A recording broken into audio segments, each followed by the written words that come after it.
Mike, are you?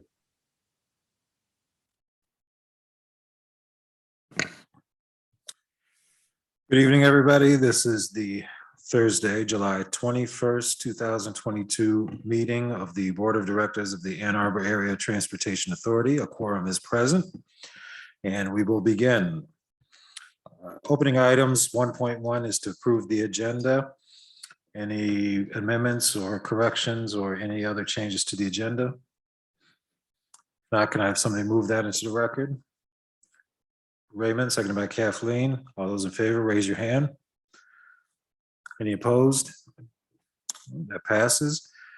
We'll move on then to public comment.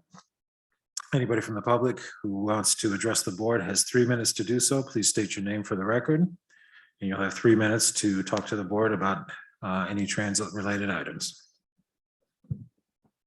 Thank you, Mr. Chair. Good evening, everyone. My name is Robert Pulaski, and I'm from Southgate, Wayne County. I'm pretty sure you guys know me by now, but it's good to be with you here, especially with the street fair. Quick things I want to put out. I did mention at the LAC meeting about a tent at the art fair, being around the art fair, reaching out regarding the millage. Was that ever considered, reaching out to the public to get some more input before we get to the primary? And the second thing I want to put out is, as we get past the August primary, we need more input. You know, filing comment forms or calling customer service, you know, those are our only ways.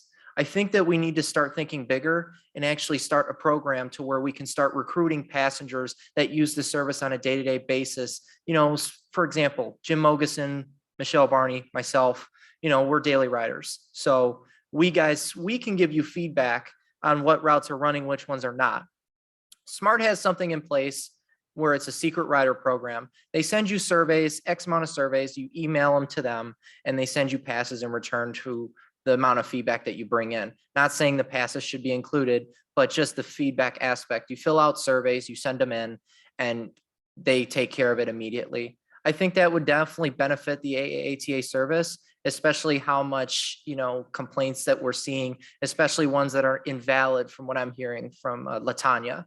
But it's something that really we should consider, especially now we have a really good chance of the millage passing. So just keep that in mind, and yeah, hope to enjoy the rest of your meeting. Thank you. Thank you.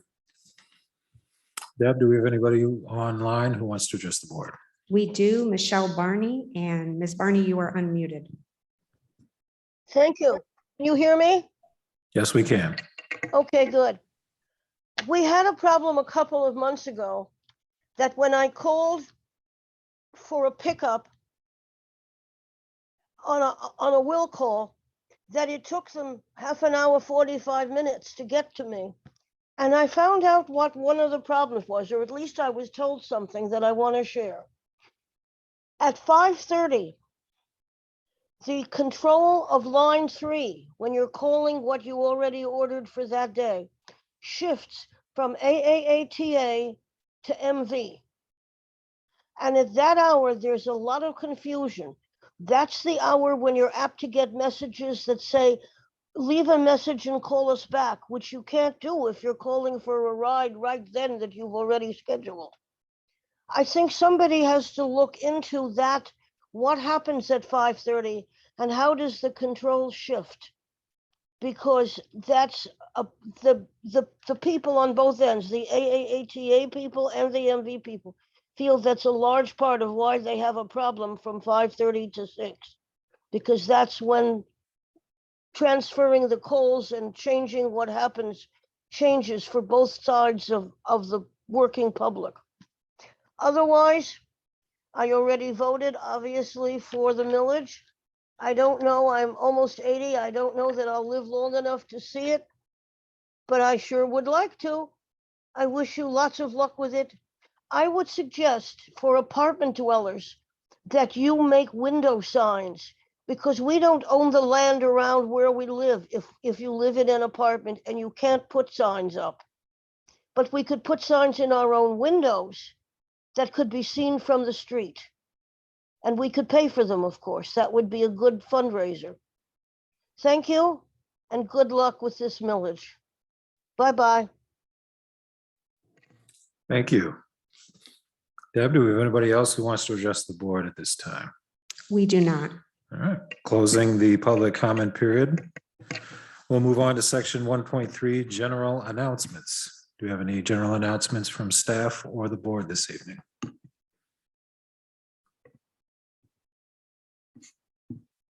Matt?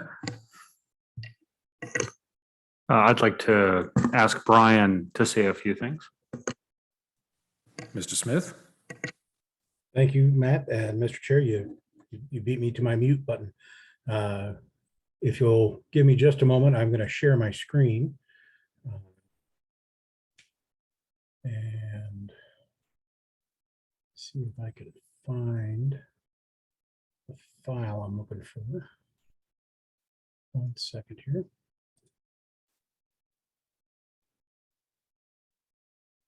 Maybe while Brian is setting up, there's one thing I wanted to add. We've been keeping monthly records along with the RTA and Indian Trails about ridership, actually daily records, ridership for the Detroit to Ann Arbor bus service. I'm happy to say that June was the highest ridership recorded on that service. It's up to 2,900 rides a month. So it's been growing pretty steadily since it was reintroduced in October, and we hit a new high point. So I wanted to share that with you. It's great news. Thank you.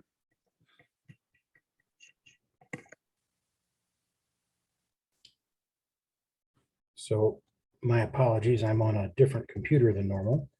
And rather than letting me just do what I want to do, it is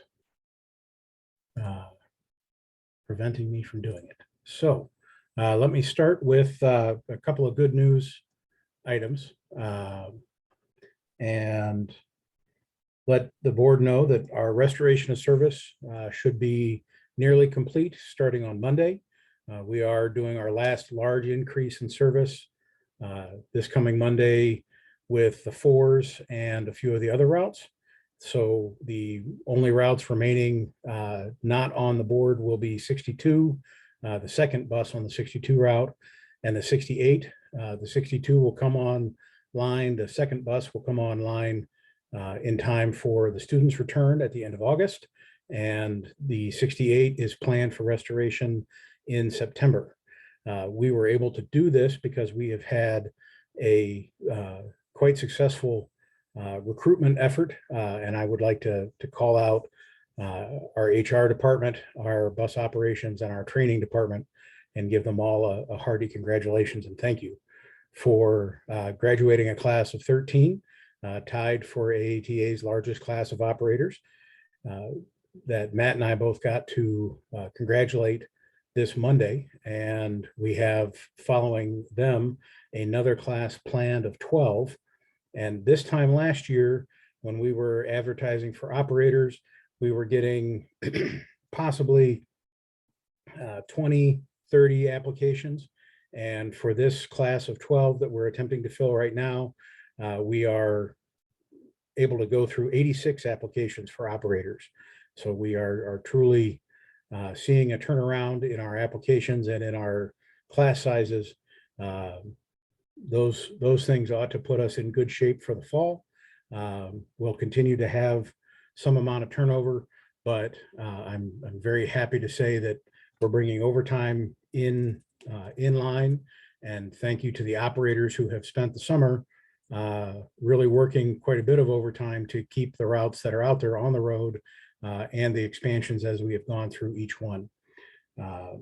So the last bit that I'd like to share is about our ridership, and I am going to attempt to share it right now. I'll see if it allows me to. So can folks see? No. Can you see a shared document or no? Not yet. It just says you're thinking about it. I am thinking very, very hard about it.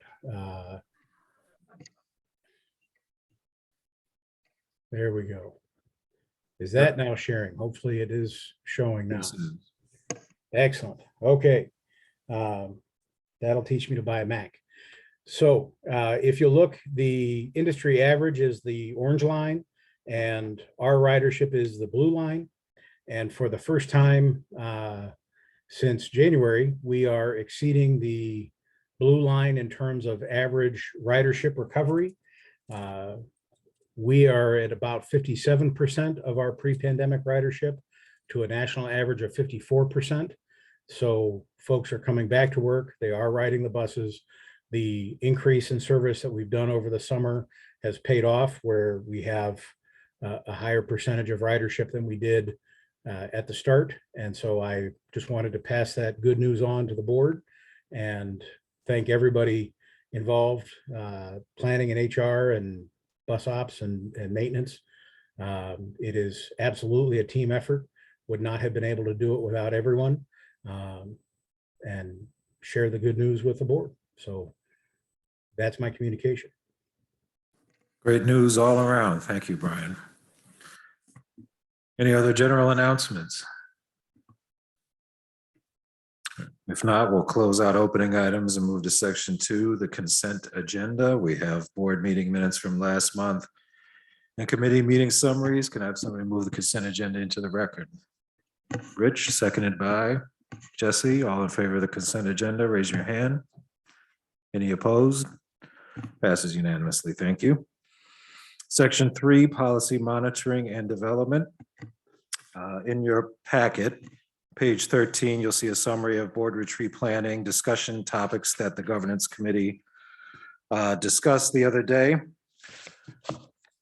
Would, if we can, like to get some input and see if everybody's comfortable with this plan. So what was suggested are 2 half-day retreats, one in October, one in March, with the agenda items listed in bullet point fashion as potential topics you see there: propulsion, capital planning for October, diversity, equity, inclusion, possibly for March, legislative agenda, and new mobility services, with other board education topics possible. I'd like to get any feedback or thoughts, yay or nay, from the board in terms of weighing in on those items, and see if we might move forward with at least putting a tentative agenda together, starting to line up speakers, information, etc. Any thoughts, suggestions from the board? Kathleen? I just want to say that as I reviewed this, I felt that it was a good use of our time. I appreciate that propulsion will happen in October. I'm very excited to hear what's been happening with the planning and the consultants. And I really hope that we can get to the legislative agenda and advocacy. If we cannot do that during the propulsion, because I think it sounds like that might take up the full 4 hours of the day. Definitely see it in March, but I'm really pleased with what we've come up with as our plan of work for our retreat. Thank you. Mike? Yes, we had a nice discussion of this at our finance committee meeting. And the committee certainly supports what's there tentatively for both October and for March. As I recall, when we talked about October, Matt thought that maybe talking about propulsion wouldn't take up the whole presumably 4-hour time period. And he suggested adding on the advocacy, which is there, the third item on the list, and which we thought was a good idea, assuming that we had enough time. But I'd like to hear from Matt if that's still his current feeling. Thank you, Mike. Yes, I'm sorry that note didn't make it into this packet, but I do still feel that it's a reasonable recommendation from staff that the October retreat could probably be divided at half of it going to propulsion, half of it going to the legislative agenda.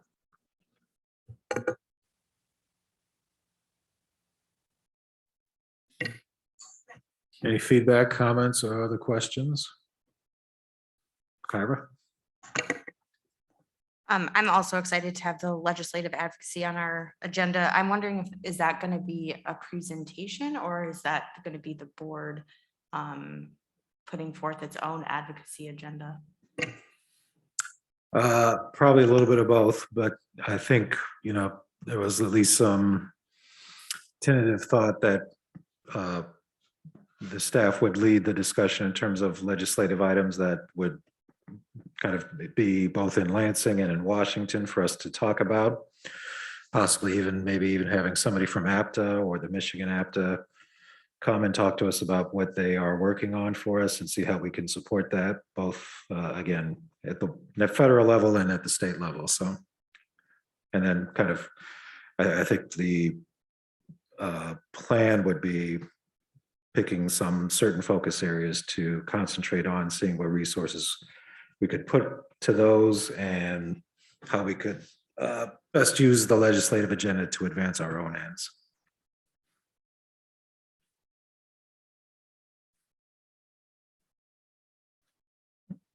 Anybody else? So do I hear general support? We can take a vote on it if you want, but I mean, it's not a formal motion, but do I hear general support for 2 half-day retreats, October, March, with the 4 agenda items listed here being the tentative agenda for the 2 items? Anybody opposed to that? All right, so the governance committee will start discussing that and making plans to put that in place with staff for those 2 half-day retreats. Thank you, everybody. Then we'll move on to monitoring improvements 3.2. And Mr. Alamein, we'll turn it over to you. Yes, thank you. We had a meeting on July 7th, which I think was a very good meeting.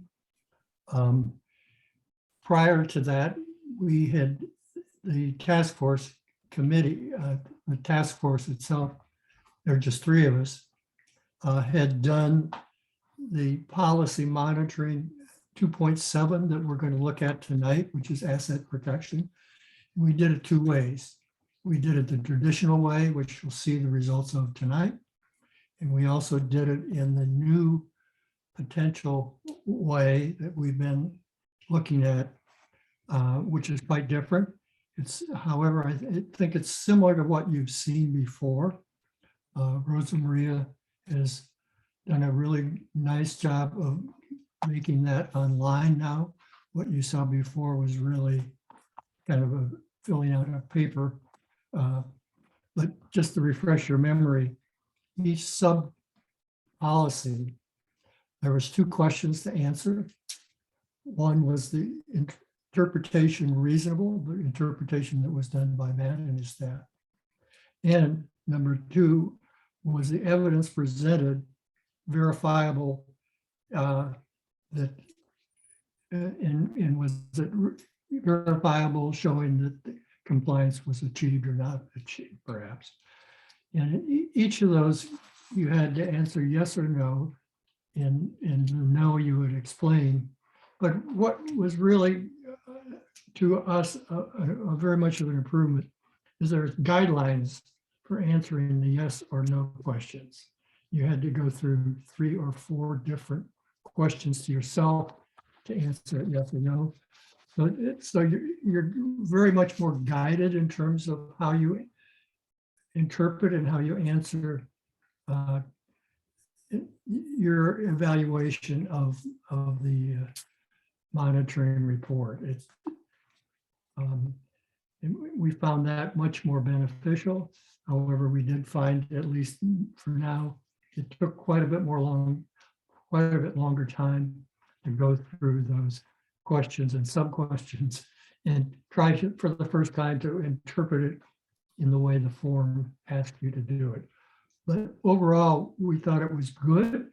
We had some really good discussions about it. In our meeting included Rose Mercier and also Rosa Maria, who has been our guiding light in all of this. Rose hadn't had much of a chance to look at this ahead of time, so she wanted to have some more time to do that. Rosa Maria also developed a way of consolidating the results from the three task force members that we thought was very effective.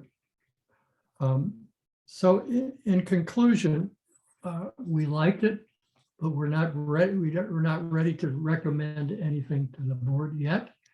For one thing, we want to try it out on another monitoring report. And we have one coming up next month, I believe, which is 2.2 treatment of staff. Also, Rose wanted, as I said earlier, to have give some more thought so she could give us more feedback on it at our next meeting. So we felt we made a lot of progress, but we're not quite ready to make a recommendation.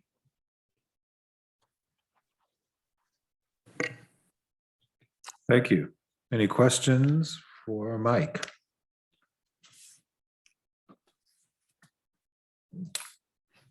Thank you, Mike.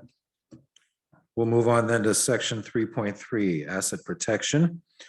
And that policy monitoring starts on page 14 of the packet, and we will turn it over to our CEO, Mr. Carpenter. Thank you, Mr. Chair. I will direct everyone to page 23 of your packet for this monitoring report. We're going to begin at the end of the document, oddly. The Finance Committee did review this and has made a recommendation to you to accept it at level B in compliance, except for items noted. I'll give a high-level overview of the monitoring report, touch on a couple of the items discussed in the Finance Committee, but then turn it over for the Finance Committee members if they would like to add anything. So if you look on page 23 on the policy trend line, you'll see a color-coded timeline of compliance. I want to thank Mr. Hess for suggesting the utility of this kind of monitoring over time, and thank Rosa Maria Nijuki for coming up with this mechanism of displaying it. I think it's actually very helpful for all of us, including myself. It gives me a very concise way to walk you through the compliance or non-compliance of a policy. So starting with this one, I'd like to look at the bottom of that table. Well, overall, we are reporting that policy 2.7, asset protection, is partially compliant. The reason the entire policy is partially compliant is because of reported partial compliance in policies 272 and 274. I'd like to speak on both of those very quickly. 274 pertains to the security of mostly physical assets and information, given the cyber attack that we were the victims of during the last monitoring period. It's kind of a chicken and the egg arms race sort of moment. I do believe we were compliant before the cyber attack, but the cyber attack clearly pointed out we weren't compliant enough. But there is kind of an arms race thing going on with people who perpetrate these sorts of crimes. So we're always going to have to be sort of catching up on this. Nevertheless, for that reason, we're reporting partial compliance. However, we do believe we are fully compliant again as of last month. All upgrades to the IT system that were seen as necessary, I believe, have been completed, although there's some additional work we want to do in the coming year to advance that even further. And then 272 pertains to an internal control system. We do have an internal control system that's been established some time ago. This is for financial processes, among other things. Really, the ding here is on training of staff. We realized that we hadn't conducted the required training. That would be completed. That will be done within the next 6 months. So that's our compliance timeline there. So for those two reasons, the entire policy is seen as partially compliant. We had really good response from the board, 8 members for the survey. There's some excellent points in here. A couple I'll speak on. Someone pointed out that with regards to insurance, noting that there was no incident, I think for indemnification, isn't proof that we have adequate insurance. I think that's a reasonable point pertaining to the compellingness of the evidence that we provided. And I think a good point was made about the presentation of timeline information under 271 regarding the magnitude of some claims. We pointed out a 4-year timescale in one instance and a 2-year timescale in the other. It was not intentionally trying to be manipulative or anything with the information, but it might have given someone a wrong impression. All the information, however, is there, but the presentation might be tweaked going forward. With that, Mr. Chair, I will conclude my comments and invite any member of the Finance Committee to offer their input as well. Thank you, Matt. We'll open it up for any questions or discussion from the board. Any members of the Finance Committee in particular want to weigh in? Mike? Well, as Matt already said, in our review at the Finance Committee, we certainly did unanimously agree that it should be compliant except where noted. I might mention one other thing that actually came up during our task force meeting. The very first question is, was the report submitted on time? And you look at the results, and as I recall, 2 said that it was not, and the rest said that it was on time. And we discussed that. I looked it up in terms of when it was actually due, and it was late. I believe Matt had already told us, and we had agreed because of, I think, the cyber attack, that it could be late. But it was technically late, although most people said that it was not late. And what we discussed in the meeting is it's pretty hard to judge whether it was on time or not unless you really go back to the policy manual and the table in the policy manual that says when things are due. And the suggestion was made to have that maybe be the lead part of a monitoring report that staff could do, is just to say when it was due, when it was actually submitted, rather than having the board try to look that up, in most cases unsatisfactorily. I'll just mention that one thing. Yeah, I think that's all I have to say. But anybody else wants to add anything from the board or from the Finance Committee, please do. Anybody else? If not, can I have a motion to accept or not accept, and at what level, this monitoring report? Mr. Chang? Are you making a motion, Mr. Chang?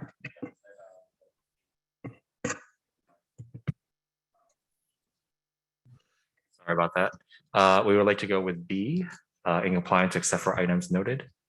Support. Support by Ms. Mozak. All in favor of accepting the. Can I get a question? There's been some, does that include, I never heard from the Finance Committee, is the items noted by you include 271 or just the ones as noted by the CEO? I think the way we actually interpreted it is to not make that one comment that Matt said really was probably a good one, and just accept it as it was, but with a notation that we disagree with that one. Thank you.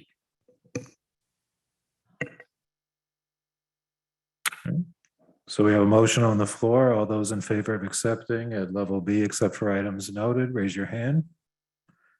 Any opposed? Passes unanimously at level B. Thank you.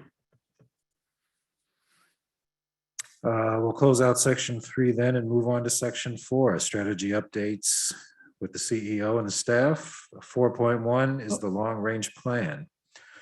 Turn it over to Mr. Chair, could I add one thing that I should have mentioned during the report on our task force?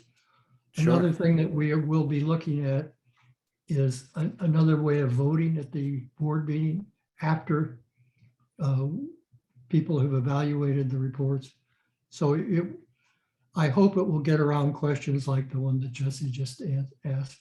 But we'll see. We haven't really had much of an opportunity to discuss that yet. But we will plan to have a different recommendation rather than the current A, B, C, D. Thank you. Anything else on that? Jesse? I would just like to ask my fellow board members, until that time, so we're not rushing, I would really appreciate if when people are making a motion, if they could specify which policies they are, rather than just saying as noted, if there's been any, especially if there's been any talk like we had in this, it would be helpful for me so I don't have to interrupt a vote to know which policies are being noted as partially compliant or not in compliance. So it's just Well, I think we can request. just, yeah, I mean, instead of going through that itemized list, I think as Mr. Chang did, we can just say, I vote, or I move to accept the CEO's report to accept what it is. I think that was the motion that was put on the floor. But I think what Justin's saying is if there is a difference, then we should note it. So I think I could have been more specific that it was the CEO's recommendations. Yeah, that makes sense though. Okay. Okay.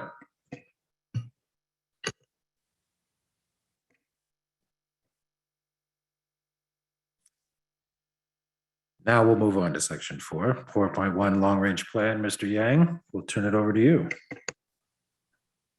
Thank you, Mr. Chair. Can everybody hear me okay? Okay, good. Let me share my screen.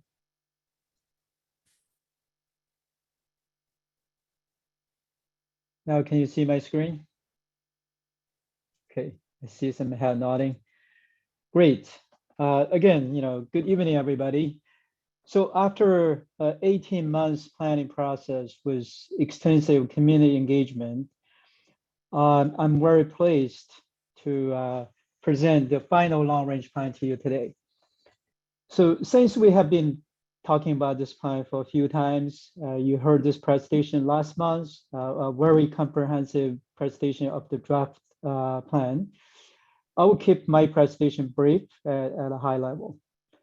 So TheRide 2045 is a long-range plan for transit in the Ann Arbor Ypsilanti area. The plan lays out a shared vision and a strategy for transit up to 2045. So you do have an opportunity to adopt this plan tonight if you wish. If adopted, the plan will guide the development of future projects and a budget to make sure they are aligned to achieve the vision outlined in this plan. So here's the outline of my presentation. First, we'll review the goals for the plan and how the outcomes and benefit connect to those goals. And then we'll go over what we heard from the community and some highlights of the plan recommendations, as well as the implementation and the financial plan. So lastly, we'll talk about conclusions. So the plan focuses on these goals defined by you as the board and also echoed by the broader community. So the first one, addressing social equity gaps by improving affordable, accessible transportation to jobs, education, services, and housing. And also by focusing service enhancement in the areas with a low access to opportunities. Secondly, improving our environment by giving people efficient transportation alternatives. And the third one, supporting a strong economy by better connecting business and people. So lastly, increasing ridership by enhancing services to make transit a more attractive and competitive option, which also means a more sustainable and vibrant community. So the recommendation of this plan are projected to improve transit attractiveness, efficiency, accessibility, speed, and convenience. All those enhancements have been more focused to improve social equity. While the level of service on average increased by 100%, it increased by 123% in areas with low access to opportunities, as you can see from on this chart. And then average transit trips are going to be 39% faster. This faster and more attractive service, along with demographic growth will help increase ridership significantly. Some of this ridership increase will come from, shifting from driving, right? People use transit instead of cars, and then that will help reduce almost 7 million car trips a year, and then reduce the greenhouse gas emission by 7 to 11%. And this is compared to if the status quo remains. Almost all jobs will be near high frequency transit, which supports a strong economy. By working with the local municipality, this plan also calls for 100% accessible services, including bus stops, facilities, and buses and service alone. So as you can tell, all those help to achieve the goals outlined on the previous slides. So the broader community will benefit from this plan. So while all transit riders will experience better service, seniors, people with disabilities, minorities, low-income groups, and everyone else with more limited access to private automobile will have better access to jobs, education, social services, shopping, and housing. Along with the new policy from outside partners, this enhancement will make transit more attractive, increase ridership, and increase access to destinations, and also reduce private automobile dependency. So fewer cars on the road improves the environment, of course, by reducing the greenhouse gas emission. Transit investment also reduce overall community cost for transportation. In the long term, the reduction in municipal spending on roads, parking, and of course for people spending on fuel and cars. So this broader shift to transit will make our community more walkable, vibrant, and healthy. So in summary, this plan will increase transit use, help address social equity gaps, improve environmental outcomes, and also enhance economic vitality, and advance the goals of municipal policy documents such as E20 plan. So here's a very quick summary of the community engagement activities and what we heard from the community. So during this planning process, we had 3 successful rounds of community engagement through in-person and virtual events. And also a public advisory group was set up with 12 community members, and they met 7 times in different phases of the project, thanks to their valuable input and guidance for the development of this plan. Other engagement opportunities were also provided through project website, social media, and the stakeholder partners network. So in total, there were about 4,500 direct community interactions through in-person, virtual events, surveys, emails, and phone calls. So during the engagement, the community generally, told us, they want to have a transformational change. And then this included a particular focus on transportation equity. As you can tell, over 80% responses supported the draft recommendations. So let's have a quick overview of what's being recommended. As you can tell from this map, there's 2 high-speed bus rapid transit lines, which will form the backbone of the network. Along these corridors, transit priority features will be used to speed up buses and provide a more competitive service.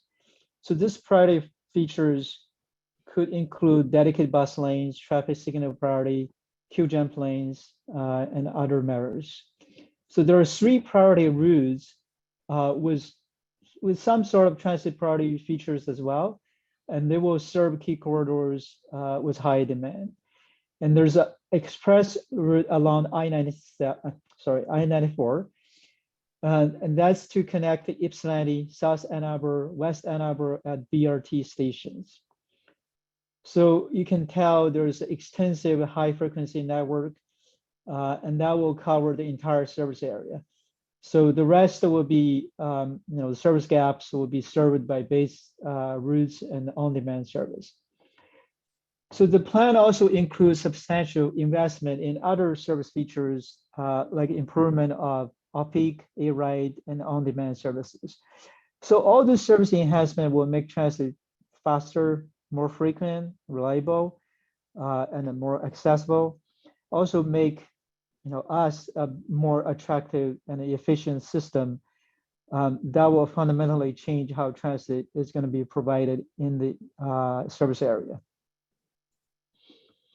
So to support the recommended services, the RIDE will need significant facility expansions, such as a new garage, YTC upgrade, BTC expansion, development of 4 new transit hubs, and bus stop improvements, and a much larger fleet, and of course, also technology to support operations and enhance customer service, also coordinate with other mobility options. So also, our success depends on many factors outside our control. So collaborations with external agencies at local, regional, state, and federal levels will be a critical component of this plan. For example, we heard the importance of regional connections during our engagement. So we can work with the RTA to consider regional and inter-county services such as those outlined on this map. Other areas include transit supporting policy, expanded partnerships, and more advocacy. So while many policies affect transit, not directly under our control, but dedicating resources to educate other agencies on transit friendly policy is the effective means to achieving our goals. Let's have a quick review of the implementation plan. So first stage between 2023 and 2028. So the focus is really on the service improvement. So that require less infrastructure because we will use that time to design and plan those facilities. But this still will increase equity, grow ridership, and then basically set the groundwork for future stages. So all the stage 1 service improvements are included in the millage plan. So starting in 2029, the second stage of the plan includes significant increase in service and also expanded bus fleet, which would be housed by the new garage. So the BRT on Washington will be built in this stage as well, and the full service coverage will be extended to all member municipalities. So stage 3 from 2034 to 2038. So the initial phase of north-south BRT will be built along with the full implementation of priority and express routes. So we also expect our fleet to be 100% zero emissions. So the last stage will see a major expansion of high frequency network across the entire service area.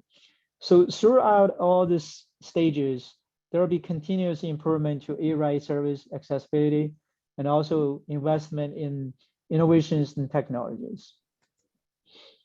So this slide lists all major capital projects, showing how the planning, design, and construction work will be staged for the next 20 plus years.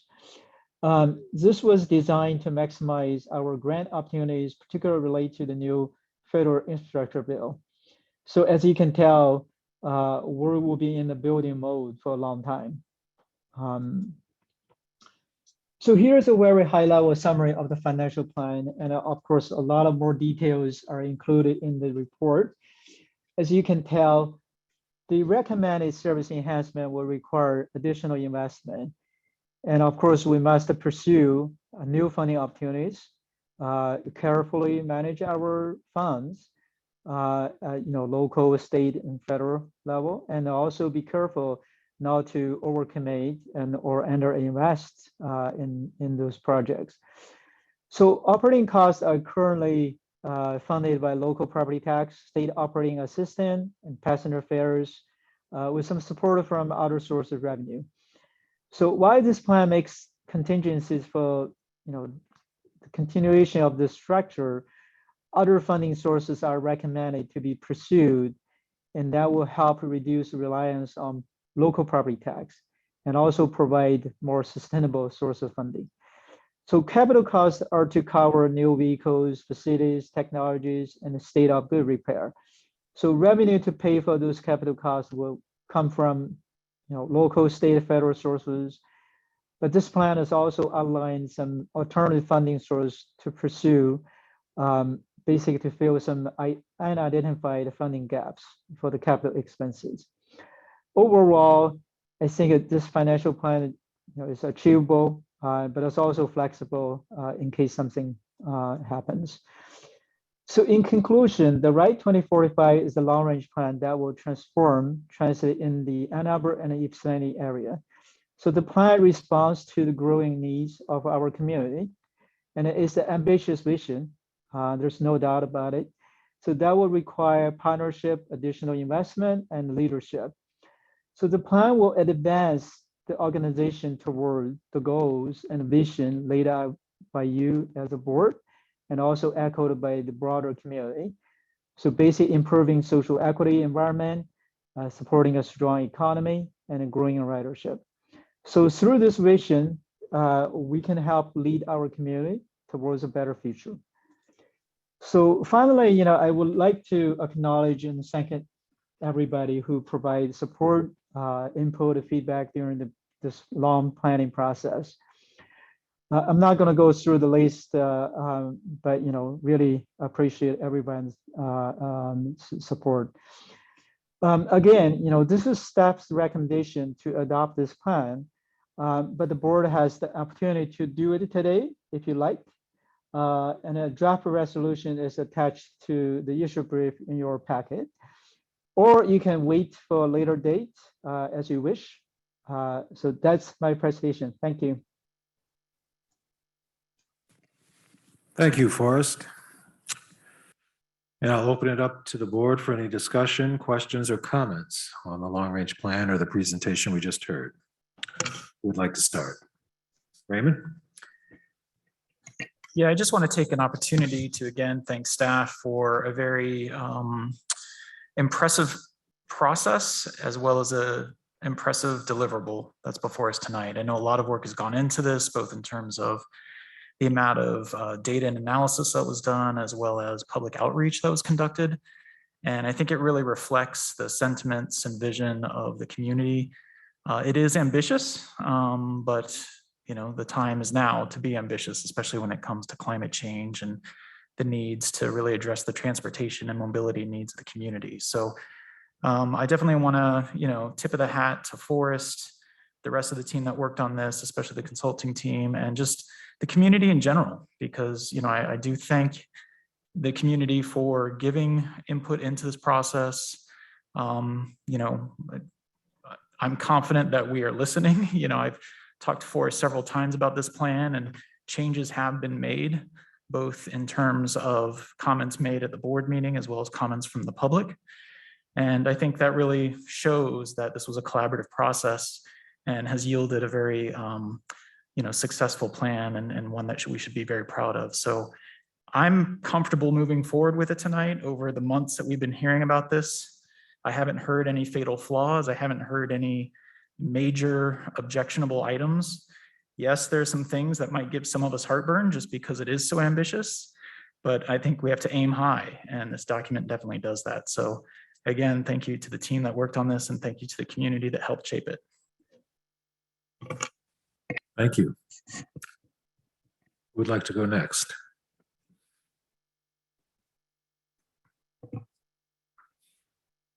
Jesse?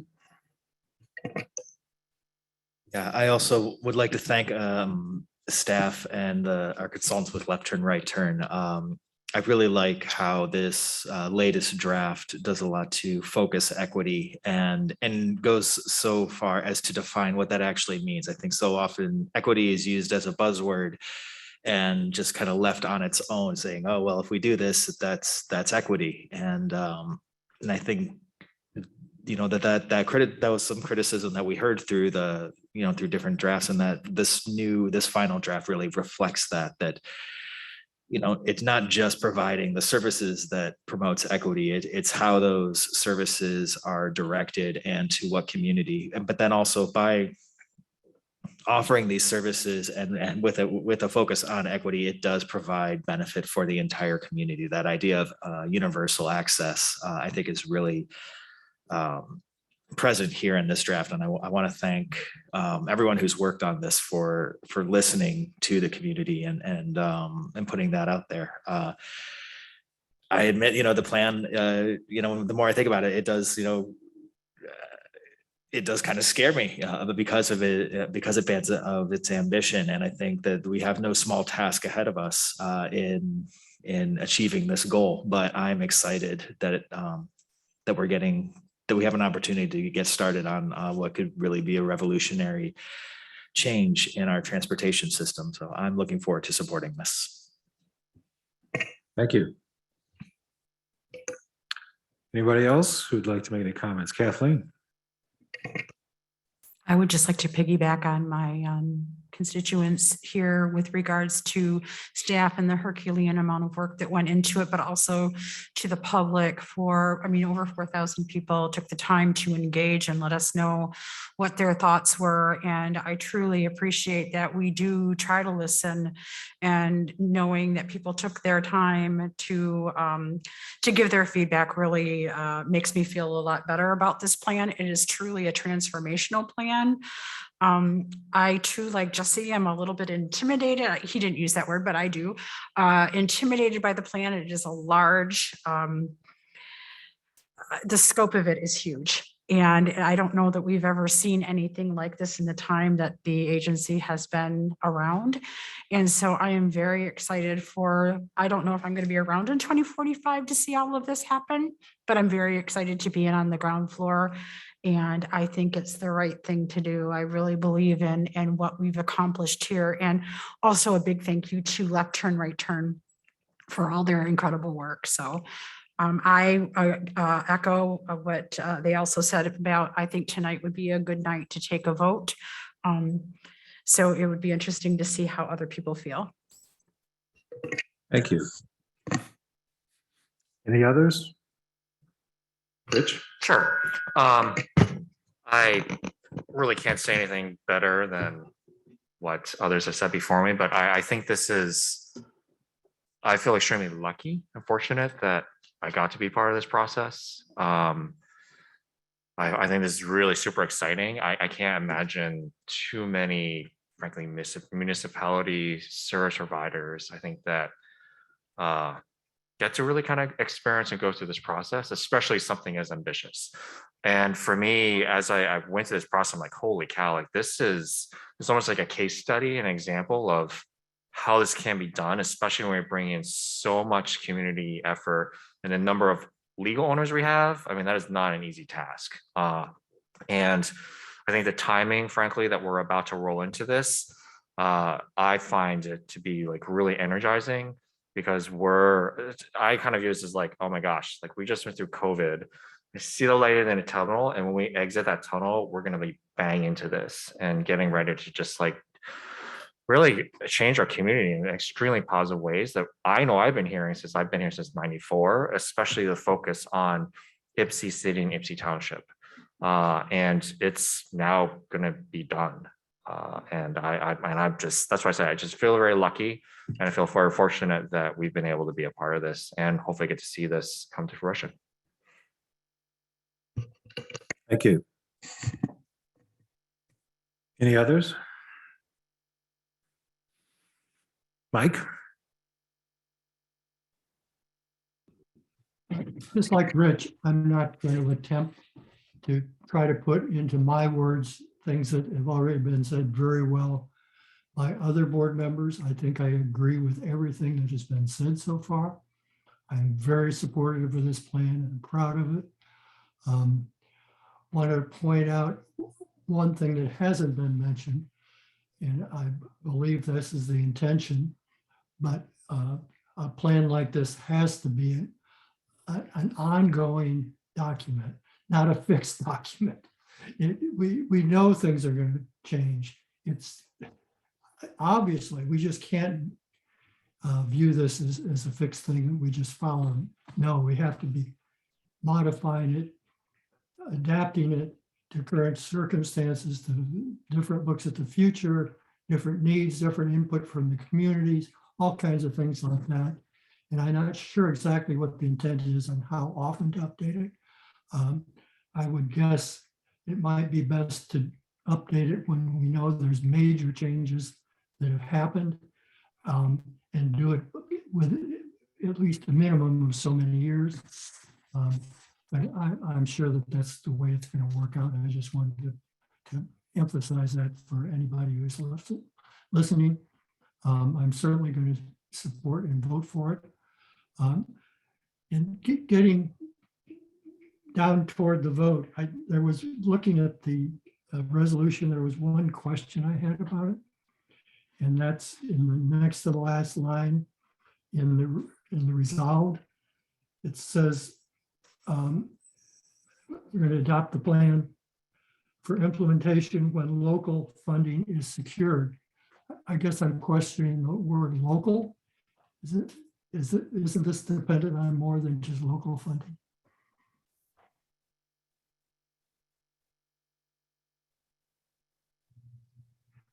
You bring up a good point.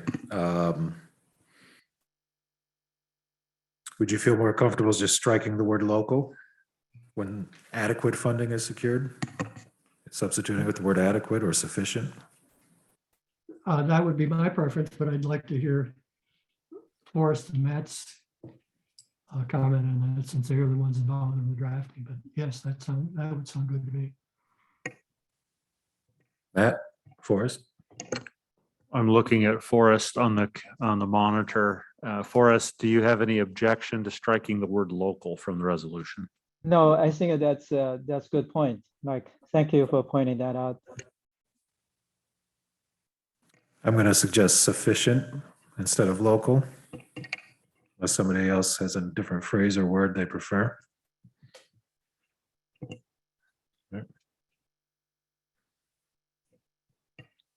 Thank you, Mike.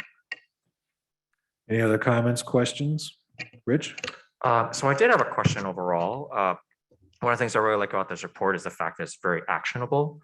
But I don't know how how are we tracking progress? Is there gonna be another monitoring report, or we get a dashboard to see how progress is going that can also be shared, for instance, with the public? So I think this is gonna be something that's getting asked a lot. That's a staff question, I think, for Mr. Yang and Mr. Carpenter. Sure. Thanks for the question. As a part of this report, we did outline kind of a process for monitoring. Certainly monitoring the progress of the plan implementation, also monitoring the new service performance. So there is some guidelines in the report, how to monitor the implementation and the service implementation too. If I might build on that, early in the process, I remember, because Forrest and I and Yuval went around quite a few times, they were quite annoyed. I insisted that the plan was driven by your ends policies, and that the performance of the plan should not look especially different from the ends reports. So the ends monitoring report, for example, looks to things like ridership outcomes like ridership, rides per capita, mode share, cost per trip, factors like this. So when Forrest is speaking about monitoring the performance of it, we will hopefully see the performance show up in your ends report as those numbers go in a positive direction. We'll also be able to monitor it, as Forrest was suggesting, through the implementation of the various projects that are identified in there. And certainly, I think Mr. Chang raises a good point about being able to provide maybe annual updates. Might be a good addition for our annual report about what has been accomplished to date from the long-range plan. One of the things I really like about having a plan like this that has been developed by a lot of input from the community and approved by the board is it becomes an excellent alignment tool. I can begin to build of many things in the organization around this plan, that this is our vision, this is our North Star.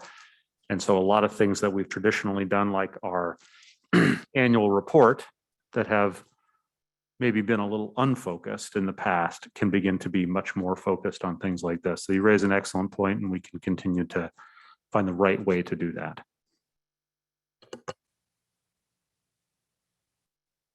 Raymond? Well, Mr. Chair, I was just going to enter a motion if you're ready for that, but I didn't want to jump the gun on it, so. I'll just make a couple of quick comments myself. One, again, thank you to Forrest for leading this effort, and left turn, right turn. This is top grade work, top shelf. Thank you very much. I mean, I couldn't help but think about this long range plan when I saw the US News World Report that Ann Arbor was listed as the #1 quality of life city in the country. You can't be the #1 quality of life city in the country and not have a robust top flight public transit system. You just can't do it. So I think the two go hand in hand. I would like to thank one other person that I think deserves thanks here, and that is our former colleague, Roger Hewitt, who agitated for this long range plan over and over and over again, pushed the staff to do it. And so I think he deserves a word of recognition here. So I wanted to mention that. I would disagree somewhat sharply with some of the things my fellow board members have said. There is no need to have heartburn, fear, or be intimidated when we're doing the right thing. And this is the right thing. Okay. I promise you, 5 years from now, when we get through the first iteration of this plan, we will not talk about it as being ambitious or towering or anything else. We are going to talk about it as being needed and indispensable. And I can almost promise you, by the time we get through this, we're going to say, thank God we did that back then, because we're going in the right direction. So let's stop talking about being scared about this plan, because this is the right thing. There's no need to be scared about that. Okay, we're doing what is right for this community. That's all I have to say. Anything else? You have a motion, Mr. Hess? Yes, Mr. Chair, with great pleasure, I'd like to make a motion to approve the long-range plan and adopt the resolution that's included in the packet. And I'll just read the resolved clause, just so we're clear on that. Therefore, be it resolved that the Ann Arbor Area Transportation Authority Board of Directors hereby adopts the RIDE 2045 long-range plan for implementation when sufficient funding is secured. Do I have anybody who does not want to support? That's probably easier. So support from everybody else who's present. By show of hands, can I see all in favor of the resolution as read by Mr. Hess? Any opposed? That passes unanimously. Thank you very much. That does deserve a round of applause.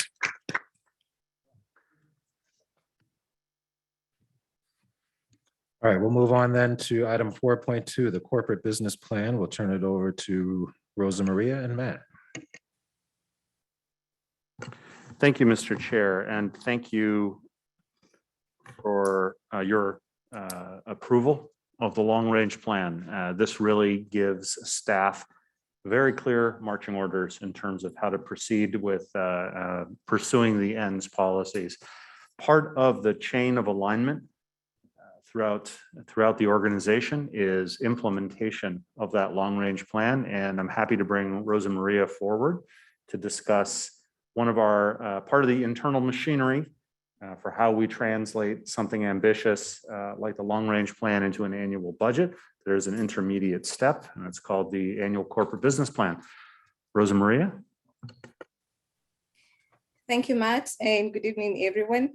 Just to recap, the corporate business plan is an alignment tool.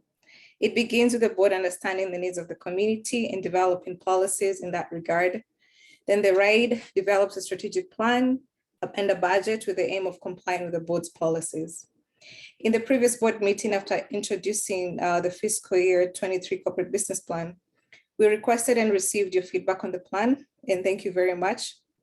To everyone that participated.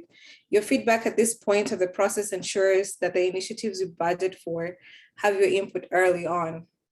Although the board does not necessarily have to approve the business plan, you will need to make a decision on the recommended budget, which includes the initiatives in the corporate business plan.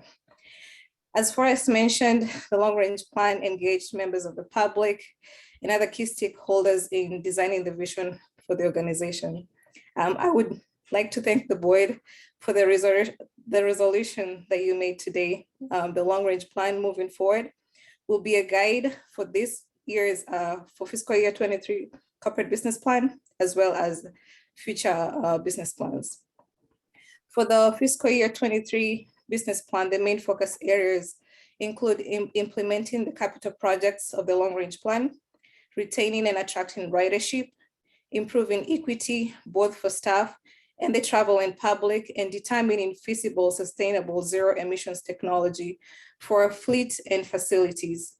It is important to note that some of these initiatives will begin with conducting research, and it may take a couple years for the projects to be implemented.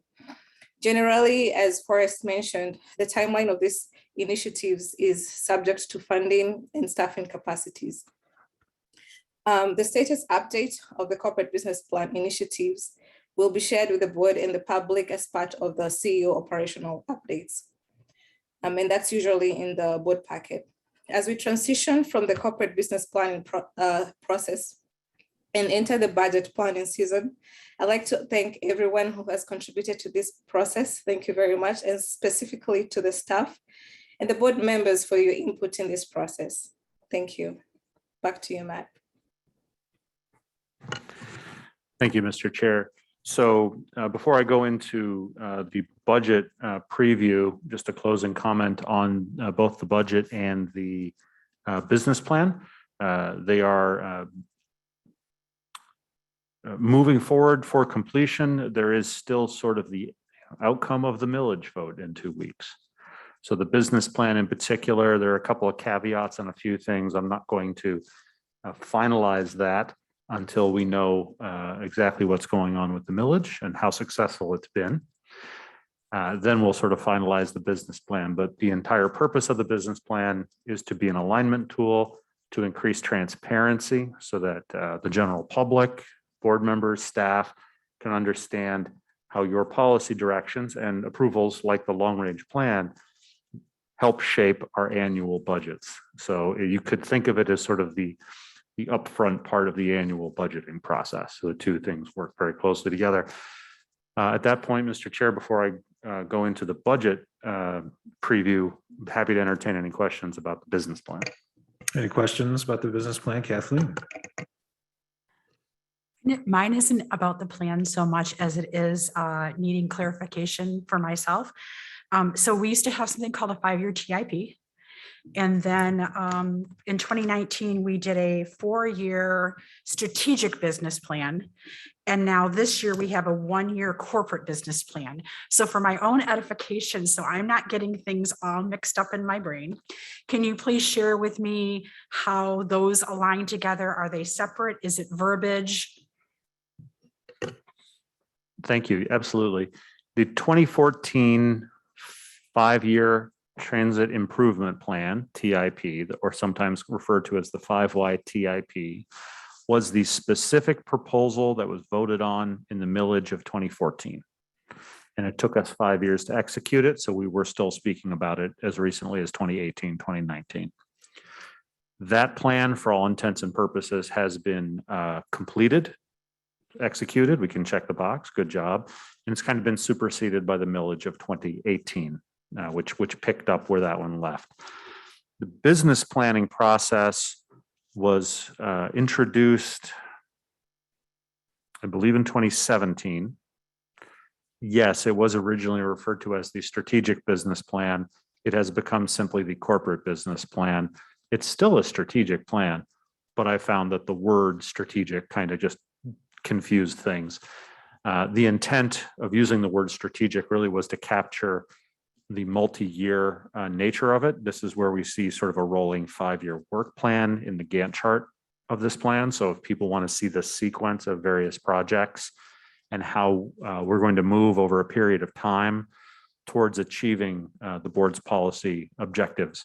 That's where it sort of happens in here, as well as giving guidance to the annual budget. So the 5Y TIP is done. That project has been completed. The corporate business plan is really not a successor to that. It's more of our internal annual budgeting process. Thank you for the clarification. I appreciate it.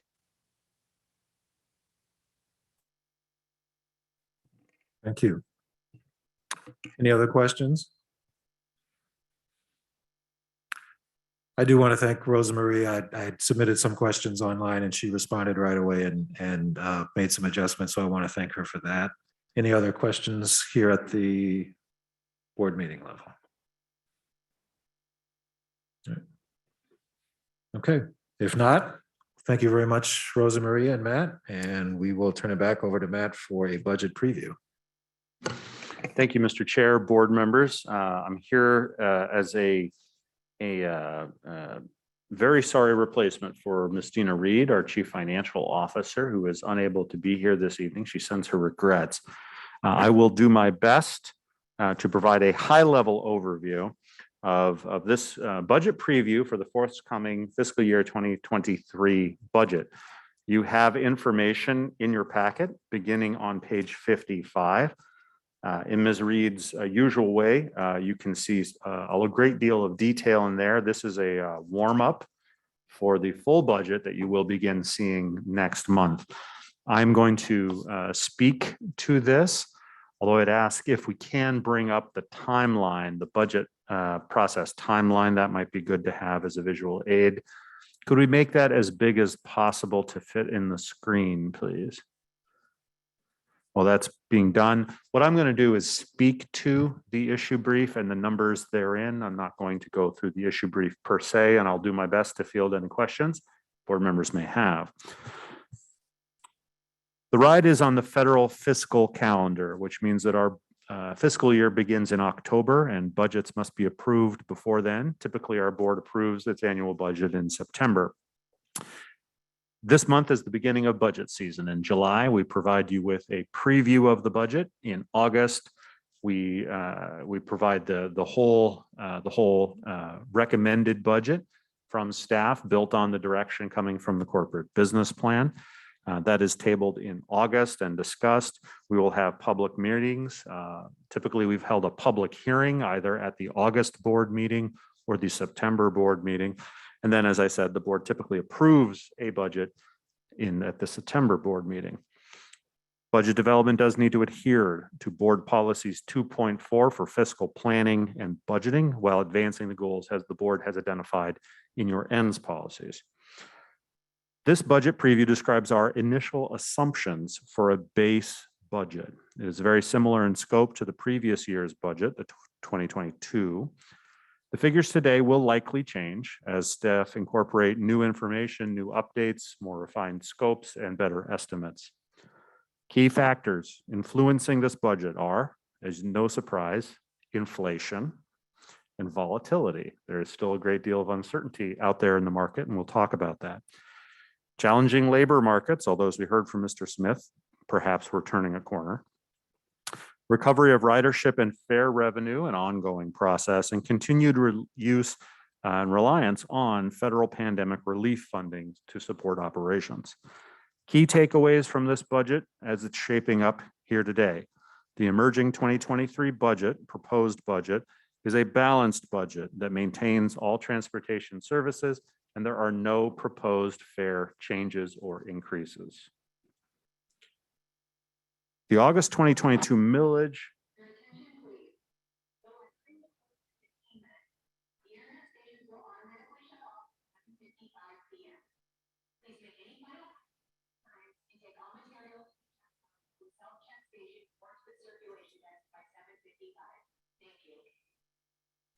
I feel like it was easier to talk over that announcement in previous years. They've clearly upgraded that. There's no way I could talk over that. Okay, I'm sorry. The upcoming millage doesn't affect this base budget all that much, primarily because of timing.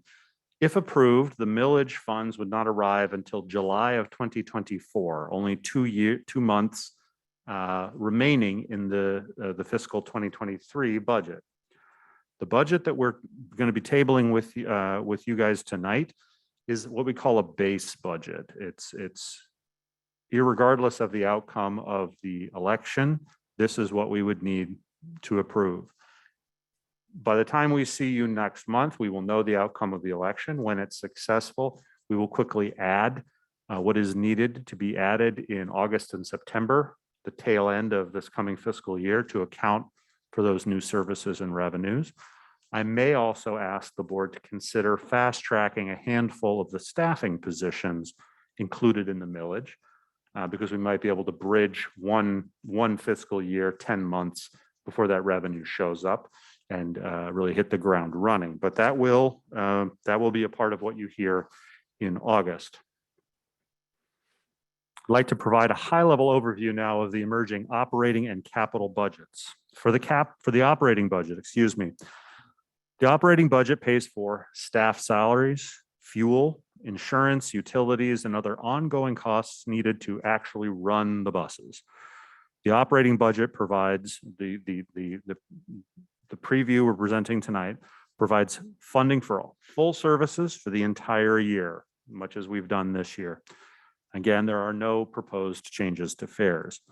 Financial assumptions going into this preview tonight are relatively conservative, touching on areas like diesel fuel and gasoline rate inflation, liability insurance. You'd be surprised how much insurance is increasing in recent months. Impacts to our paratransit contract and services currently being negotiated, state property tax laws, which again, in a period of inflation, there's going to be some interesting things happening in the next few years, and changes related to state and federal funding formulas. Pandemic-related volatility is continuing to provide some very unusual variances in our year-to-year budgets in ways that we're not used to seeing. Although we are experiencing significant cost increases in some areas of the budget, like fuel, there are other areas where we're seeing reductions. As a result, the emerging operating budget, the base budget, is seeing a minor decrease in overall operating expenses of about 2%, or $1.1 million. Now, 2% in an operating budget of $55 million, that is a very thin margin of error. We should not be planning to do anything with that money, because as I'm going to mention, the volatility that's caused that decrease and that opportunity could very easily evaporate in the coming years.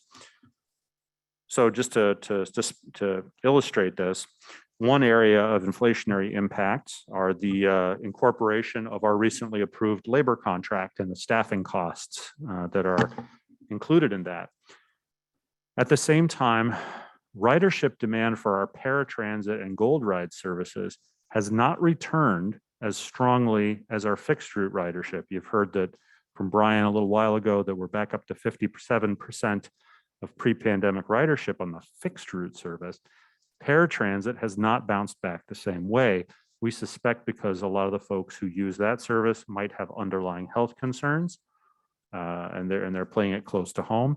And technology has really emerged, particularly for that area, to make some trips maybe less necessary. Telemedicine, I think, is a far more viable thing now than it has been in the past, as one example, but teleworking is another example there. So although our staffing expenses, we expect to increase $2.2 million, our contract transportation services will be decreasing by 3.4, generating a $1.1 million reduction. That's the 2%. So we're going to be seeing volatility like that we're not used to seeing in operating budgets. And again, that 2% could very easily evaporate when that ridership comes back. So we need to be cautious. It's important to reiterate the importance of the federal pandemic relief funding to the public transit industry, and to thank our federal representatives, senators, and congresspersons for the help that they've provided through the American Rescue Plan, the CARES Act, and the CRISA Act. We will continue to rely heavily on those funds to offset lost fare revenue and the increased costs for things like sanitation. The fiscal year 2023 budget preview estimates that $17.3 million of federal pandemic relief funds will be used in the coming year to support operations. This will result in a net surplus on our balance sheet, as we have discussed, of $12.3 million that can then be transferred to our capital reserve. We do expect that the rate of burn, cash burn, if you will, that we will have utilized all federal relief fund from all three bills sometime during fiscal year 2024. So we are closing in on third base and getting ready to finish off these funds. Again, in summary, on the operating budget, it is balanced. We are maintaining all services. We're budgeting to restore everything. No fare changes and a slight decrease in expenses. Lots of volatility. We're not taking that for granted. Fuel has been up and down too much in the last month. Okay, capital budget. Capital budget is funds we use to pay for stuff, literally physical objects, primarily vehicles, equipment, and buildings, parts, computers, desks, things like this.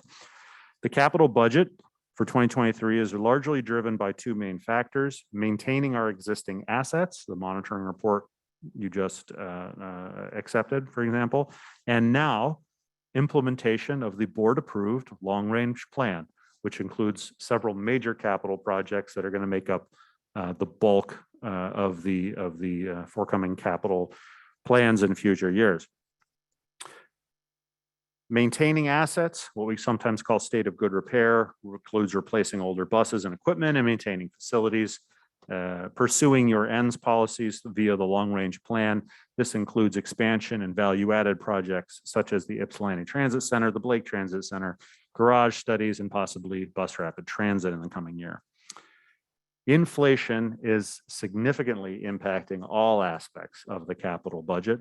Cost of vehicles, parts, supply chain issues, I won't even get started, and facilities costs as well. Nevertheless, the capital budget we'll be tabling is fully funded for fiscal year 2023, and we are able to afford to maintain our assets and pursue expansion and value-added projects. I want to be clear, we adopt a budget with a 10-year capital plan for context, but you're really, as a board, only approving 1 year at a time. So when I say we can afford it, what I mean is we can afford this year. Many of these projects are, the bigger projects are unfunded in future years. And what that's going to mean is that we simply haven't figured out how we're going to pay for it yet. By the time we get there, we'll need to have figured that out, but we don't need to worry about that. That's kind of downstream. We have been lucky, and again, thank you to the federal government. We've received some increases in formula funding, 5307, through the recently signed infrastructure law from Washington, D.C. Many of those funds will help us offset the inflationary impacts that we're seeing, for example, the state of good repair. Interestingly, in the coming year and years, discretionary spending from the federal government is going to play a more and more important role, much as it has done historically. When I say discretionary spending, I mean earmarks, competitive grants. We have recently won a $300,000 earmark from Senator Gary Peters. Thank you, Senator. That has been accounted for in the capital plan. It's directed to the planning of the Ypsilanti Transit Center. And we have several other irons in the fire in this area, some of which we may hear about in August as this budget is evolving, some of which we may not hear about until after this budget has adopted, and that's just kind of how federal things work. We have a raise grant application into the United States Department of Transportation for I can't compete with that.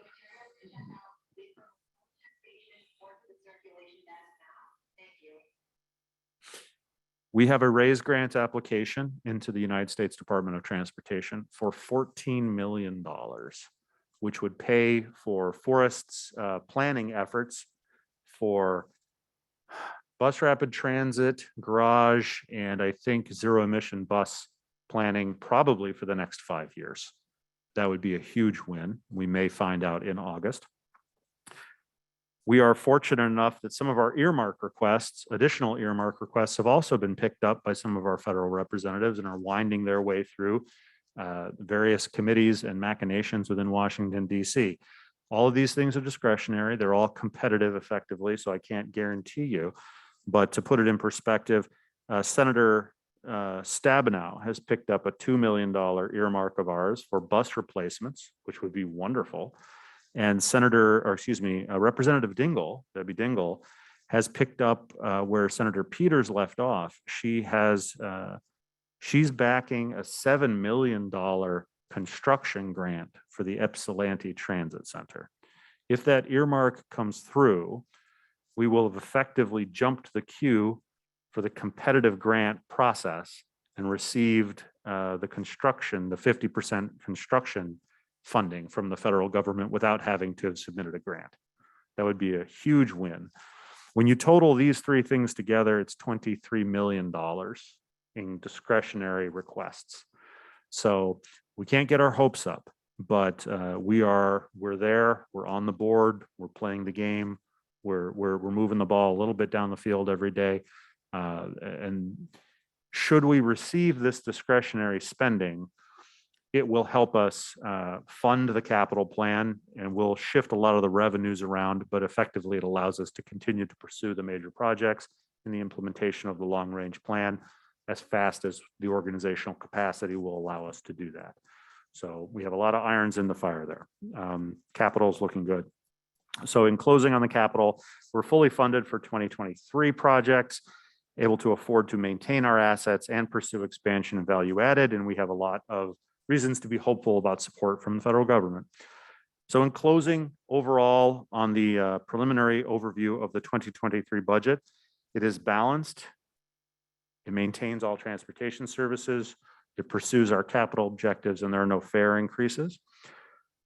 This budget preview describes our initial assumptions. I want to be clear about that. For a base budget that does not make any assumptions about the outcome of the millage, but it does maintain all our restored services. It is very similar in scope to previous year's budget, but the figures are likely going to shift a little bit again before you see them next month as better estimates and pencil sharpening continues among staff. Key factors influencing the budget that will likely continue to be thematically heard through the process: inflation, volatility, uncertainty, recovery of ridership and fare revenue, and the continued reliance on federal pandemic relief funds for the next year and a half. In closing, our process, as you can see on the screen today, we will be providing you with more detailed, we will table a staff recommended budget for your consideration in August. I can't see exactly where Dina has it planned, but I think there are public meetings and a public hearing planned either in August or September. And then in September, we will hopefully have something that you guys can support and vote to approve. So with that, Mr. Chair, concludes my remarks. I'll do my best to answer any questions that you may have. Thank you, Matt. Questions about the budget preview at this point? Kathleen? So as I was looking through the numbers on page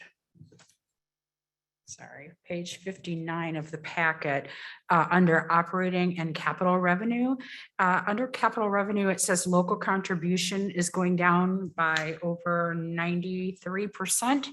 And I'd like to know what that means.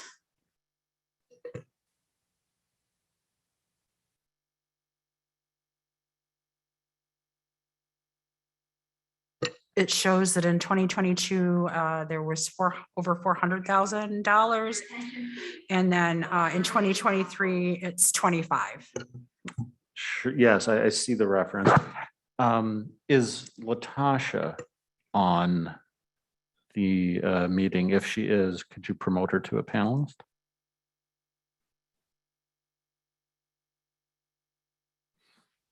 I do have backup. I hope. To be honest, I was wondering if I should have waited for Dina for next month, but I This thought it would couldn't be- hurt to give it a stab. Yeah, this would be a good moment for me to fake a seizure, perhaps.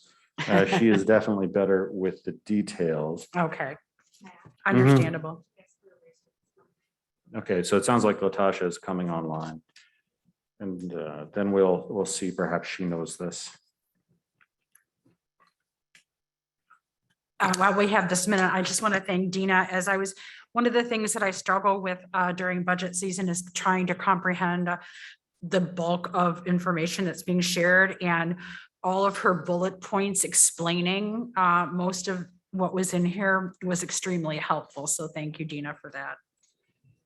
I think we have Latasha on now. Yes. So Latasha, can you hear us? I can. Can you hear me? Wonderful. Yes, we can. So if you didn't hear the question, it was from Kathleen. On page 5 of the brief, page 59 of the packet, just above revenue assumptions, there's a pie chart and a table. In the capital revenues, there is a local contribution from fiscal year 22, it's 401,000. In fiscal year 23, it's 25, a decrease of 93.8%. Do you see that? I see it. I do. Do you know why that is happening to capital revenues? Is that something we're just shifting around? So the local contribution would be the cost that we have to pay for because they're not eligible for our federal or our state grants to be able to use those. And I was trying to remember, I'm trying to go back to 2022 as to why we had to fund that amount. And right now I'll have to probably get back to you on that, but it might have something to do with the Blake. The Blake Transit Center. Maybe we had some costs that were not eligible at that time that we could not use state or federal funds. And so this year for 2023, the current plan, we do not have current expenses that state and federal could not provide funds for, except for our research and development costs. Those are typically always ineligible. So that's why the cost went down so low. It's just basically the makeup of the expenses that we have planned for 2023 as to why that went down. So I noticed that federal and state each went up 57%, while local went down 94%. So there seems to be kind of an offsetting measure there, which I think Latasha is getting at. It seems that it's a real allocation or a shift. In other words, expenses that could be covered by federal and state were covered by federal and state, whereas maybe last year they were not. So hence the increase in the local contribution. Guessing. Yeah, thank you for catching that. And what I would suggest here, first of all, Latasha, let's make sure Dina answers this question in August specifically, if not before. Frequently what we do is, what Dina and Latasha do, is attempt to maximize our different pots of money. And a lot of the federal and state money have a lot of strings attached to them. But at a broad level, the local money the property tax money has the fewest strings attached. We have the most latitude about how we can use that money, capital, operations, pay off debt, whatever, that's up to us within the bounds of what our ballot, local law and our ballot initiatives say. Federal money, state money have a lot of strings attached. So what we generally try to do, as Eric, I think, has noticed, is capitalize as many expenses as we can and get the feds and states to pay for that out of the formula grants, thereby freeing up some of that more flexible local money. So that may be what's happening here. But I think we'll have to promise to get back to you on the specific thing about why that particular line changes that way.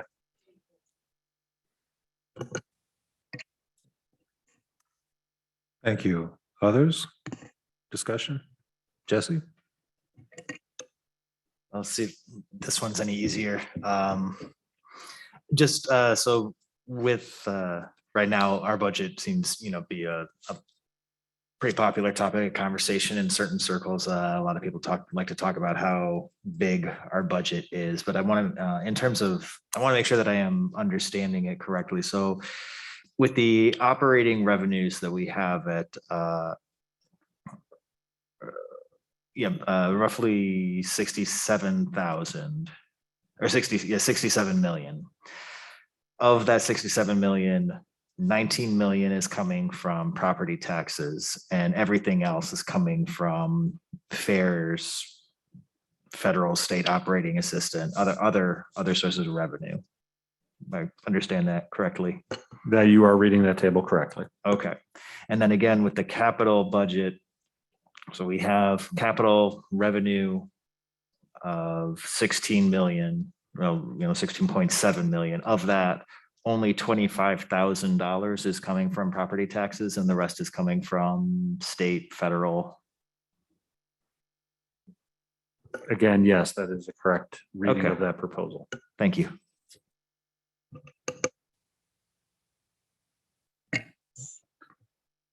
Other questions at this time? Mike? Yes, I don't actually have any questions. I want to mention that this is called a budget preview. It's not even a draft budget. And we've only had been able to see this about a week ago. It hasn't yet been discussed at the Finance Committee.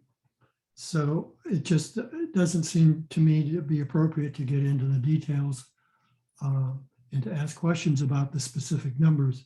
But I do want to make some observations.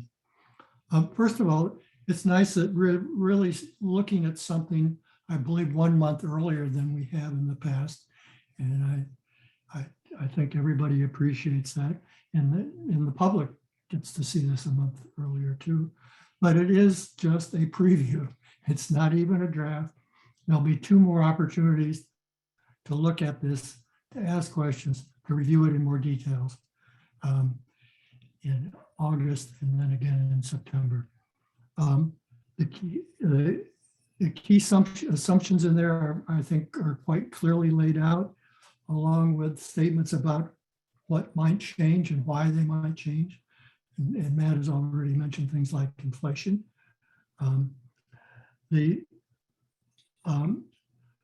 But probably the key assumption in there is the full restoration of service.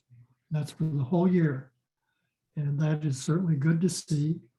And it's from what Brian said tonight, it sounds like there's a good chance that could continue throughout the year, absent any new disasters that might happen. But one thing that isn't really addressed in there hardly at all that I think should be, and that's ridership. I mean, we can provide all the services in the world, but if we don't have the riders, what difference does it make? It's really important. We're viewed, it's important to everybody in the community. It's important to us. And I really think ridership should be addressed significantly in this document. And it's not, I don't see anything that mentioned anything about fixed route ridership at all in there. Maybe I missed it. It was mentioned earlier by Matt when he was talking about the TheRide. There is a statement in there that explains expenses going down because ridership has been going down, and it's assumed to be down below the numbers in there for 2022. I think we need to have some more specifics there, and I think we need to have reasons there in the document. Matt mentioned a little bit about reasons. Those are just my opinions. But ridership is really important, obviously. I don't think anybody can argue that. And of course, in looking at performance, operating performance that Brian provides 4 times a year, various things are based on dollars and hours and so forth per rider. And I think this really needs to be addressed in the budget, even though actual revenue isn't that much affected by riders because our passenger fares is a very minor part of our total budget, but it sure is important in a lot of other ways. Also, I guess I think that's probably all I want to say today, but I'm very much looking forward to having some more robust discussions about this in the Finance Committee and at the next two board meetings. Thank you. Other questions, comments from board members? If not, we'll close the budget preview discussion and we'll move on to operational updates, the CEO report. So back to Mr. Carpenter. Thank you, Mr. Chair. Just to elaborate on a few things in here. First of all, last month we did receive a request to provide a little more information about the outside meetings, the LAC, the Watts, the Transportation Commission. We've started to try to add a little things. I appreciate any feedback as to whether or not we're getting close to the right amount of detail or too much detail. We're always trying to balance the amount of text we give you with making sure it's valuable. We did complete our triannual review. As I've mentioned in here, there were a few what I would call modest findings. There usually are findings in these sorts of reviews, but I would not characterize any of them as serious or significant. The FTA will be mulling over the reviewers' preliminary report, and at some point it will be received directly from the FTA to our chair and to me. Then, of course, we will share it with you, but I'm glad after a one-year delay due to the pandemic that we finally have done that. And my thanks to Dina and to all of her team who worked very, very hard quietly behind the scenes to get ready for that and then to execute it. It went very well. The sky did not fall and we were stronger than we thought.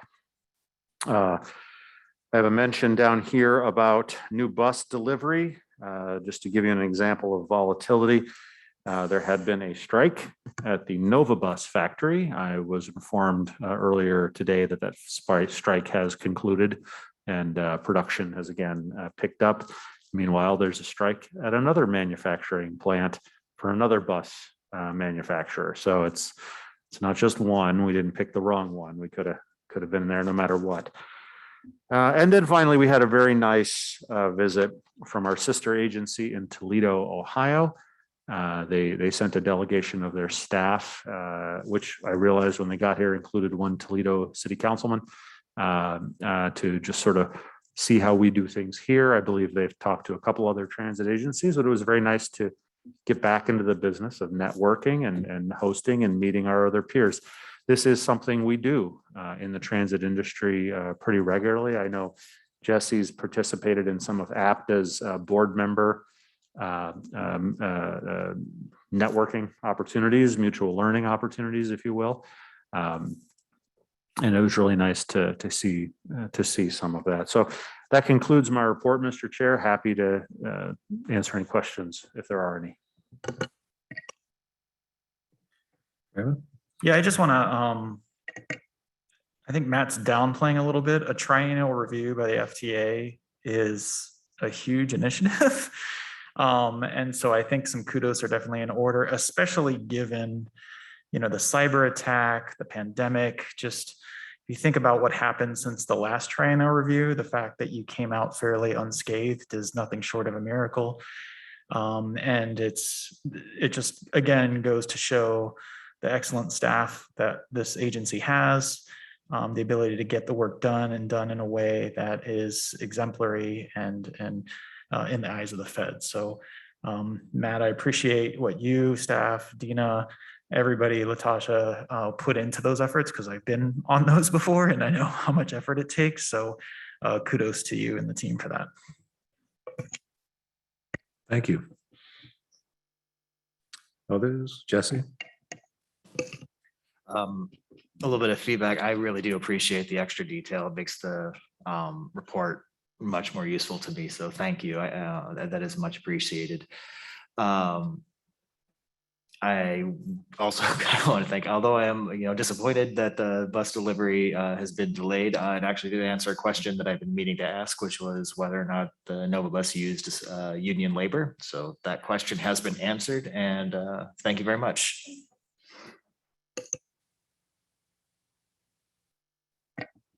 Thank you. Anybody else? How much do you get paid for being the secretary treasurer of the Watts Policy Committee? The admiration of my peers. And that $1.50 will get you a cup of coffee. Anybody else? I will conclude the CEO report. Item 6, immersion items. Anybody with any immersion items to announce? Mr. Chang. Yeah, just one. So I'm one of the newest members on the board, and I've been trying to be more involved. And after actually chatting with Matt earlier this week about how I could do that, one of the areas that we think I could actually have some impact is actually with the ownership linkage task force. So Mike and I chatted, and we agreed that I would actually just kind of move it out of pause and kind of take ownership of that committee. So this literally just happened in the last couple of days. We're trying to come up with a plan, but I mean, the main reason is that I think what we saw with the millage, right, which is kind of like some of the input that we got, especially from some of the municipal groups, where they felt a little bit left in the dark and they have enough communication. I think the ownership task force can actually help with that a lot. And so that's one of the areas that we're going to look is like, how can we get more participatory on a regular basis with these various councils, so that hopefully they don't feel that way, or we don't get that input again in the future, especially when we have very large initiatives, especially with the LRP, that we're going to need to really work with them a lot and make sure that they have the appropriate feedback and the buy-in that we're looking for. So one, I want to greatly appreciate Mike for reviving that just even recently and actually having me be a part of it, because I think it actually was a really good visibility for me as to like how our structures actually work, and we are really supposed to be reporting up to these legal owners. So it's just really trying to hopefully smooth that path for us more. Thank you, and let us all know what we can do to help and support. Any other emergent items? If not, section 7, closing items, you'll see we have a pretty robust tentative schedule for next month already with millage recap, a couple of monitoring reports, another draft budget, the really guts of the draft budget review, a couple of quarterly reports, and the innovation presentation. So a full meeting next month. Any questions about that? If not, we'll move on to public comment period. We'll reopen, or maybe not. Oh, sorry. Mr. Alamein. You have a question? Yeah, my Sorry. comment on the topics for next meeting are, wow, that's huge. You certainly mentioned that. And I just wonder whether we should think about whether we can do justice to all of those topics in one meeting. And that perhaps we should consider doing some kind of restructuring. Maybe we can bring that up at the governance committee meeting. We'll talk about that. You're okay with that? Okay. Anybody else? All right. Now we'll go to public comment period. Anybody who wants to address the board can do so for up to 3 minutes. Just please state your name for the record. Thank you, Mr. Chair, and thank you again for the time and opportunity to speak. Just want to take a minute to put some spotlight on the long-range plan. I would like to give a big shout out to Forrest for all the hard work he put out. And the vote that was made today is just the start of bringing Ann Arbor to one of the most thriving cities in this state. So I'd like to give you a round of applause for all the hard work you've done and just the amount of time, almost 18 months. That's a lot. And I want to commend you for all that time you put in. But the one thing you do get to say after this meeting is a huge weight has been lifted off my shoulders. So you celebrate after this meeting. I'm pretty sure you will. But I want to talk about the millage. It's been huge talk, in my opinion, coming in front of you guys about the millage. And I think it's got a real hopeful chance of passing, especially the amount of people I've talked to in this city when it comes to residents that work in where I live of Southgate that actually live in this Ypsi area. It's just, the amount of support I've heard from dozens of people is absolutely amazing. They want to keep the same transit system it's been here for a long time now. And I want to keep it here too.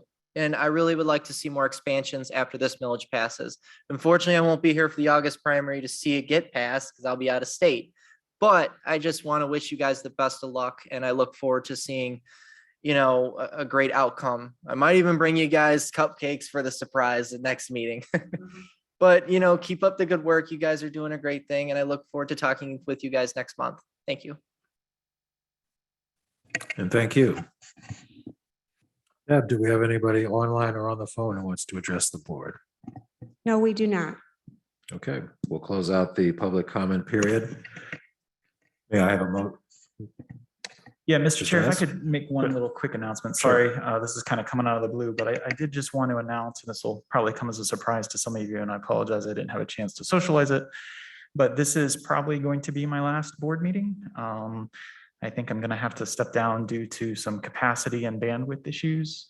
I know many of us feel that, and I know we've lost some other board members as a result of that, but I think it's my ability to continue to contribute meaningfully to this body, I think, is starting to diminish. And so I think in order to be fair to the board, to staff, and to the community at large, I think it's best if somebody else takes my place. I'm hopeful that we'll have a replacement. Whether a replacement can be ready for the next meeting, that will determine whether I can step down after this meeting or if I'm back at the next one or not. I will say I feel very privileged to have sat on this board over the last 3 to 4 years. We've weathered some turbulent times together. Again, the pandemic, the cyber attack, again, between all the Herculean efforts that staff has done to kind of keep the agency afloat during those times is really admirable. The support that this body has lended to staff, I think, is also commendable. On a more positive note, I'm very happy and pleased and proud to have voted on some very important initiatives. Just recently, everything from the labor contract, which again is something we should all be very proud of, to the millage, and then even tonight's vote on the long range plan. I feel particularly proud to have a vote on that. It's kind of the swan song, I guess, for my time on the board. I'm also very proud to have served alongside many of you on the Finance Committee, the Audit Task Force, as well as the Monitoring Committee or Monitoring Task Force. I think, again, a lot of this work is really trying to advance the goals of the agency and really make sure that we're being responsive to our legal owners and our moral owners. I do want to take a quick moment to apologize to staff for the times that I have lobbed some loaded or barbed questions. It was never meant to be critical. It was always meant to be constructive, and he always took it in stride. And we're very professional and responsive, and I always appreciated that. And then lastly, I just want to take one last time to thank staff, thank the board, even thank the mayor for the ability to serve in this capacity. It really is a remarkable group of individuals that sit up here on the board itself, as well as the staff that support it, as well as the community at large that supports it. So I feel very privileged for it, and I look forward to great things from the AAATA. So thank you.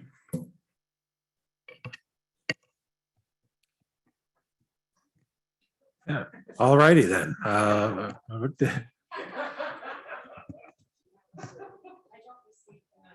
Yeah. Well, thank you, Raymond, and certainly, I think all the board members, your contributions have been invaluable if this is in fact your swan song. So it's been a pleasure to serve alongside you on this board. It's been an honor. We appreciate your diligence and intellect and your ideas and just the insight you bring from a professional standpoint. So thank you very much. Can I have a motion to adjourn? Kathleen, seconded by Jesse. All in favor of adjourn? Raise your hand. All opposed? All right. Sorry, Raymond. We're adjourned. Thank you.